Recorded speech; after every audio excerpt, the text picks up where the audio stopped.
بسم اللہ الرحمن الرحیم۔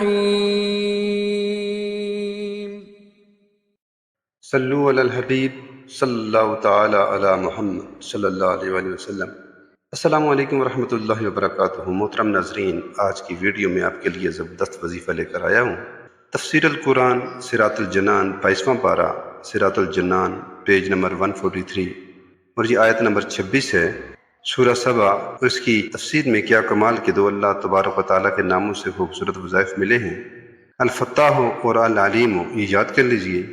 علامہ اسماعیل حقی رحمۃ اللہ علیہ فرماتے ہیں کہ الفتاح، اس اسم مبارک کا خاصہ یہ ہے کہ اس کی برکت سے مشکلات آسان ہو جاتی ہیں، دل روشن ہو جاتا ہے اور کامیابی کے اسباب حاصل ہو جاتے ہیں۔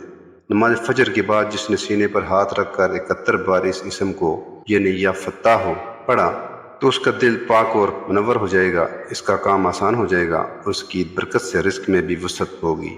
اور دوسرا ہے العلیم، اس اسم مبارک کا خاصہ یہ ہے کہ اس کا ورد کرتے رہنے والے کو علم اور معرفت حاصل ہوگی۔ یہ بھی پڑھتے رہا کریں۔ اللہ تعالیٰ مجھے اور آپ کو اپنے ناموں کا اور اپنا ذکر کرنے کی توفیق عطا فرمائے، آمین ثم آمین، برحمتک یا ارحم الراحمین۔